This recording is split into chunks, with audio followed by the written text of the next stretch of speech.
So first up is the importance of choosing a project niche. Why don't we just go and get every kind of project? Well, the first thing a lot of architects say to me is, won't I be excluding a load of possible clients if I niche down on the type of projects I want? And the answer to that is yes, you will. And that's the point of it. You want to have as much emphasis on those you want to exclude as those you want to attract.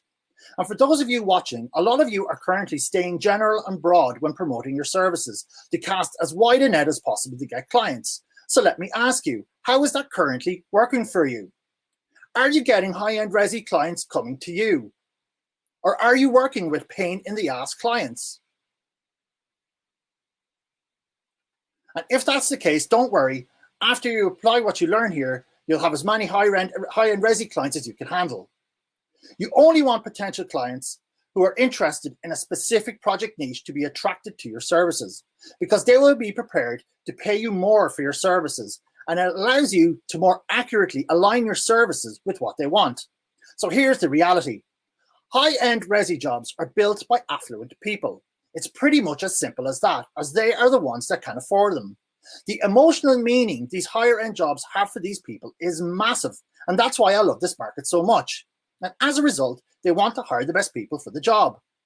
Affluent clients pay top dollar for specialists, not generalists. You see, when high-end Resi clients are going to embark on a custom home build project for themselves, they will have undergone a lot of research and compiled what they like and what they don't like.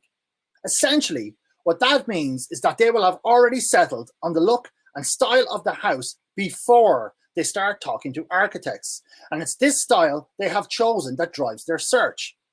So if an affluent client wants to build a contemporary style home, who are they going to search for to design it? Is it going to be a general every type of project kind of architect, or an architect that specializes in contemporary homes? Of course, it's the architect that specializes in contemporary homes. Doesn't that make sense to you?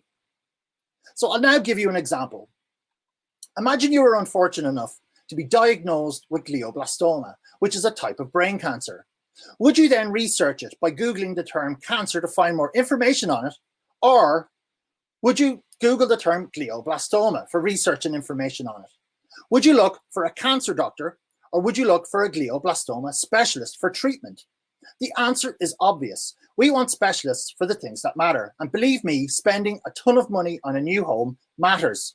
And to compound all this, we now live in an age of unprecedented choice. I mean, it's just ridiculous. The internet has literally put the world at our fingertips. And as a result, we now have the luxury of choosing products and services tailored for our exact situation. Specialization and personalization is here to stay. We either get with it or we go broke. And one of the main pioneers of this is Nike. And in the year 2000, they brought out their Nike ID range, where customers got to choose what they wanted their runners to look like. And they charged a premium for this, $170 for a pair of runners. This personalization of their products created $100 million a year additional income and created a new trend that has been copied ever since. Another example of this, and it's one all of us are pretty much familiar with, and that's the giant online retailer that is Amazon. The recommended for you section is based on what you've previously bought on Amazon, but also where you visit online, as Amazon tracks your online behavior to recommend products directly tailored to your searches. If they recommended just general items, then it wouldn't be anywhere near as effective and it wouldn't sell anywhere near as much stuff. So in short, the internet has trained people to look for specific products and services for their specific situations. And it's not about trying to be everything to everyone. It's about being something to someone. And this very much applies to your architectural services. Is everyone with me so far? So let's look at some examples of people who have done this and been very successful doing so. So who here recognizes this guy? It is, of course, the massively successful designer builder, Pete Nelson, from the TV show Treehouse Masters. I mean, the guy is famous worldwide, and yet he only does tree houses, not contemporary homes, ranches, or home remodels. He does tree houses, and that's it. And never mind how much it is for his business to design and build a tree house for you, let's have a look at how much he charges to talk to one of his team on the phone. So here's his website, and it's nelsontreehouse.com. And look how much it is to talk to one of his team on the phone. is $175 an hour, and then you get billed in 15-minute increments. A site visit is $3,500, and that's just one of his team. That's not Pete Nelson himself. And the guy does 3 houses.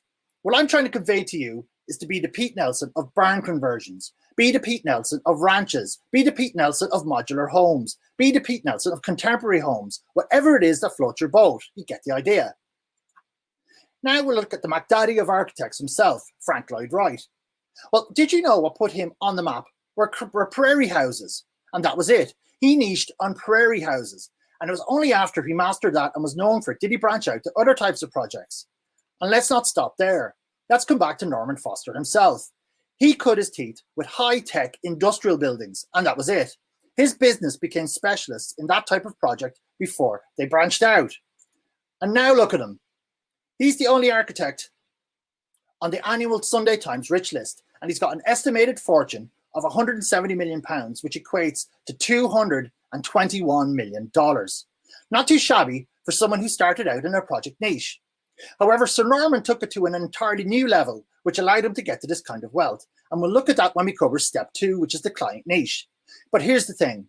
Most successful architects become masters in some project niche before they branch out to encompass other types of projects.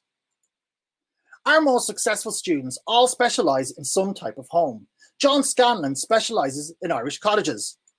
Joel Rossa from Portugal, he specializes in mid-century modern homes. Tony Pope, he specializes in shipping container homes, and they are killing it in lockdown, and a major part in that success is project niching. So let me ask you, do you think that doing this instead of what you're currently doing is likely to yield a better result? So are you willing to promise me that you're going to niche your projects?